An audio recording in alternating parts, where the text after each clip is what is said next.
Hey guys, it's Katie, and I'm here today to do the Totally Should've book tag. I really wasn't tagged in this, as always, because this was originally created by Emma Books, and I'll link her channel below. Feel free to go check her out if you already haven't. And let's get to the questions. Number 1. Totally should have gotten a sequel.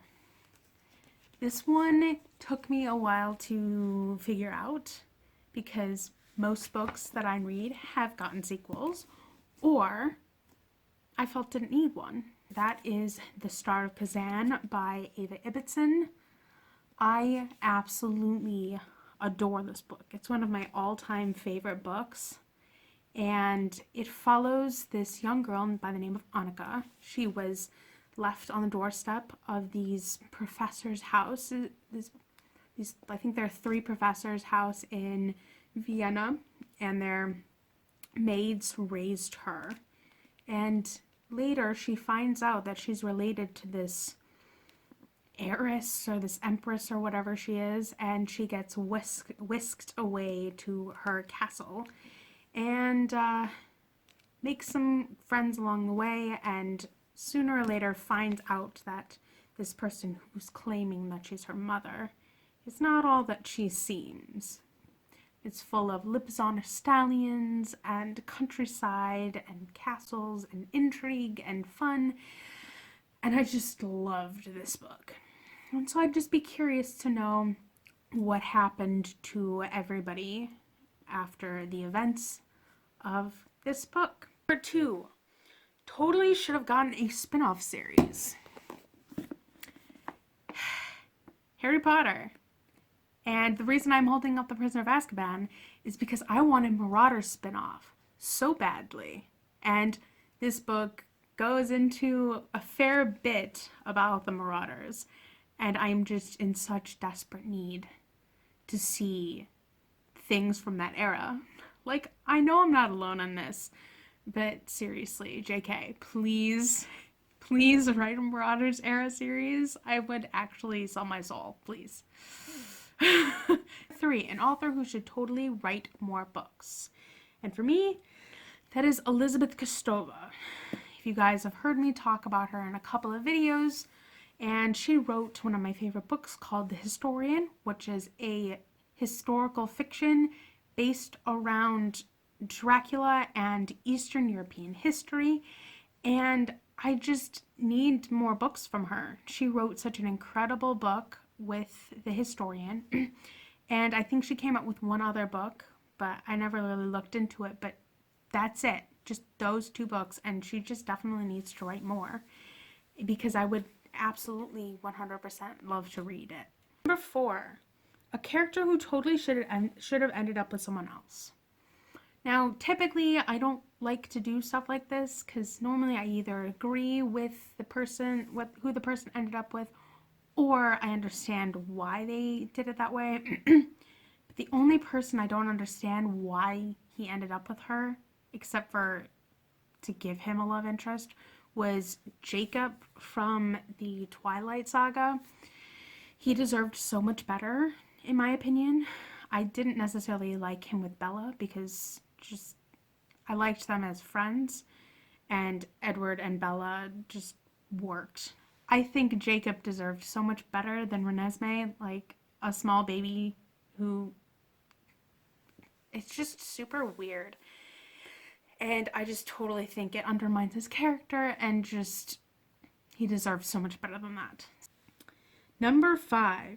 Totally should have ended differently.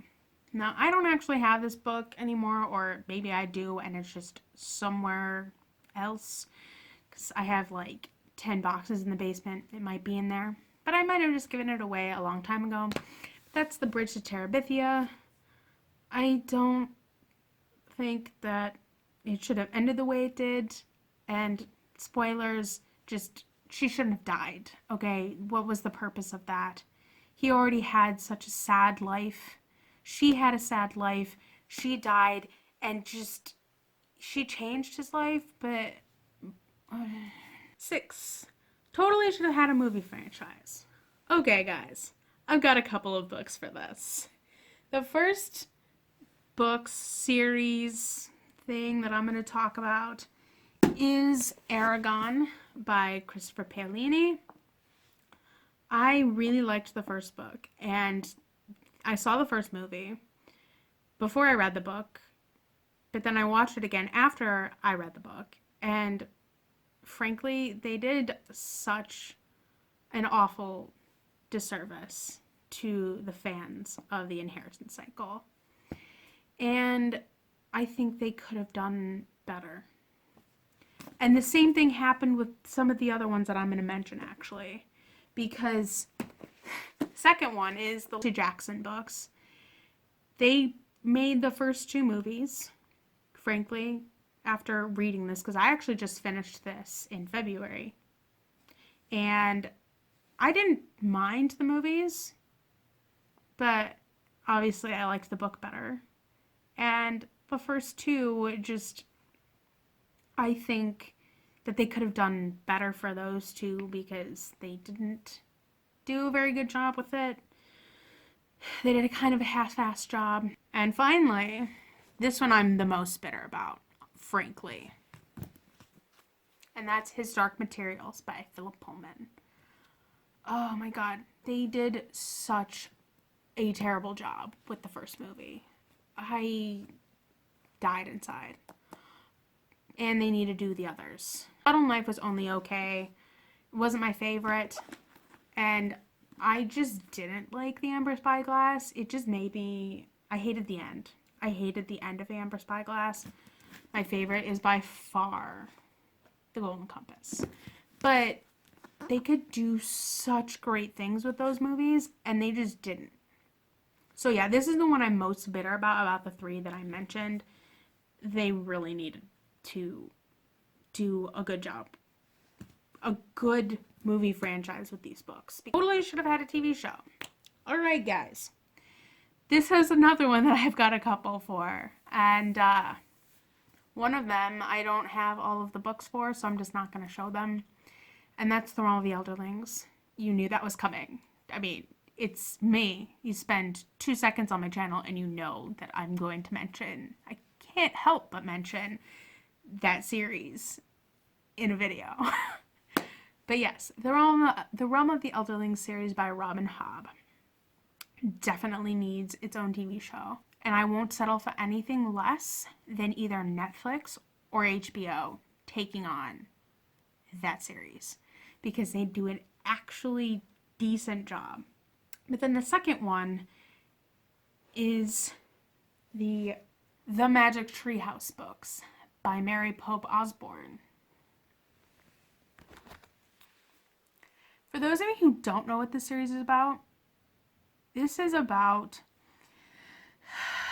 a brother and sister named Jack and Annie who find a magic treehouse, basically, and it's owned by Morgan Le Fay, and she sends them on all kinds of adventures where they have to go back to historical events and either stop something from happening or witness something that's happening. I don't remember like the full nitty-gritty details, but they're so good.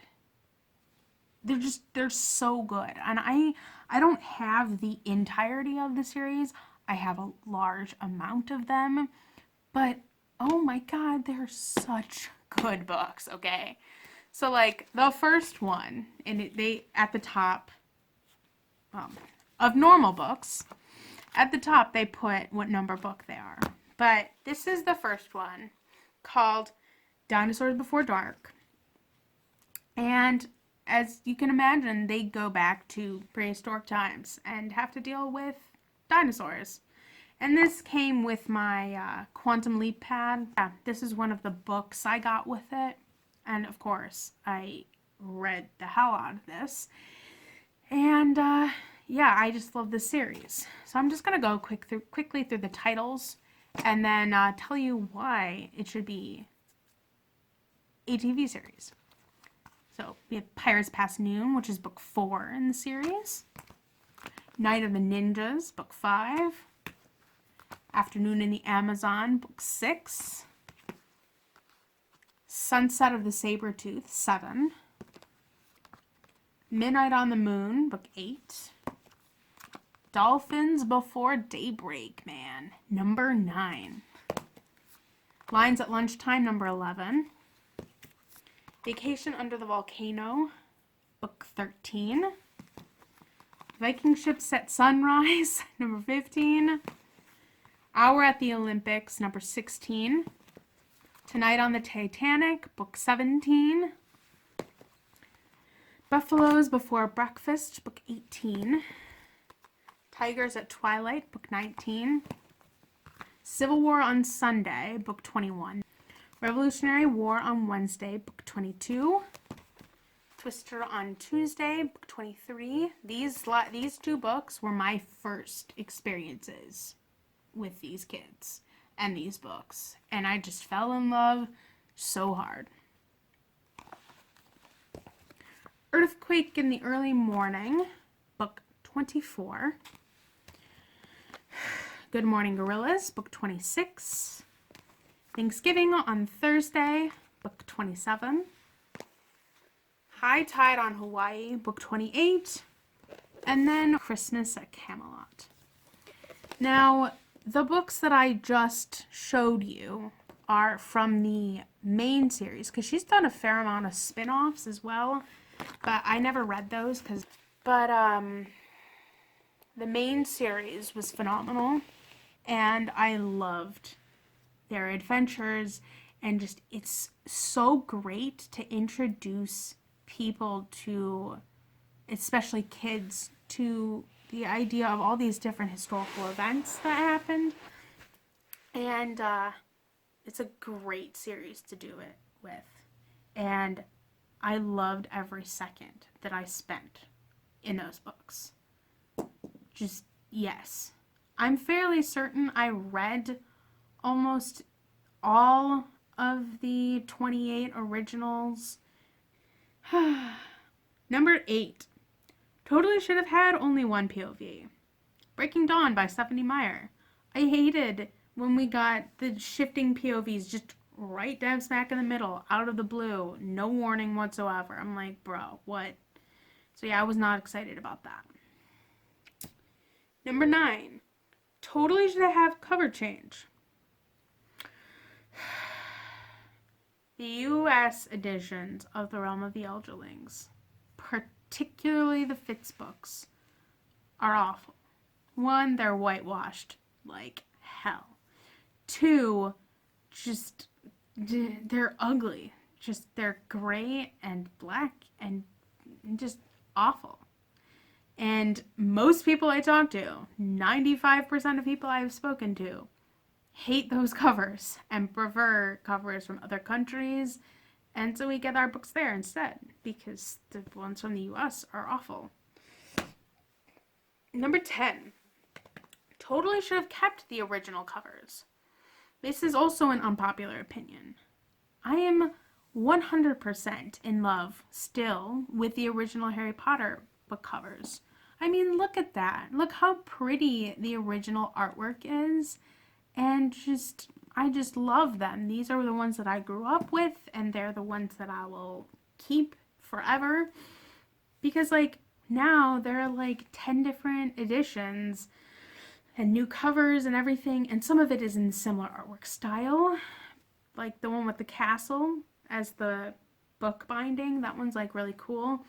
But I'm not going to go and buy new covers. And, like, just you walk into a bookstore now and you see the new, like, you see the Harry Potter, like, area in, like, Barnes & Noble, and it's, like, 500 different book covers. I'm like, just stick with the old ones. Just not against them, I'm just not for them either, and so I'm just like, just stick to the normal ones. Number 11, totally should have stopped at book 1. And for that, I'm going with The Hunger Games by Suzanne Collins.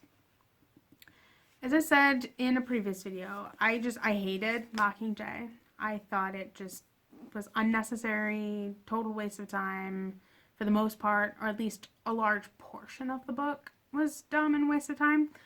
I liked the idea of the revolution and that we finally got rid of Snow at the end. That's fine. But just the whole plot line with Peeta and just everything else that was happening, I just didn't like it at all. So, not a fan. Catching Fire was great. I really, really liked it. But at the same time, it was basically a repeat of The Hunger Games. And we didn't need 2 books that basically were about the same thing. So, I mean, you could have done something different with the second book. Or you could have just left the first one be and let it be its own thing rather than turning it into a trilogy. But as I said, this is just my personal preference, personal opinion. So yeah, that's all I've got for you today. So feel free to like, subscribe, comment, follow me on social media. I'm on Twitter at on Goodreads, which is also linked below.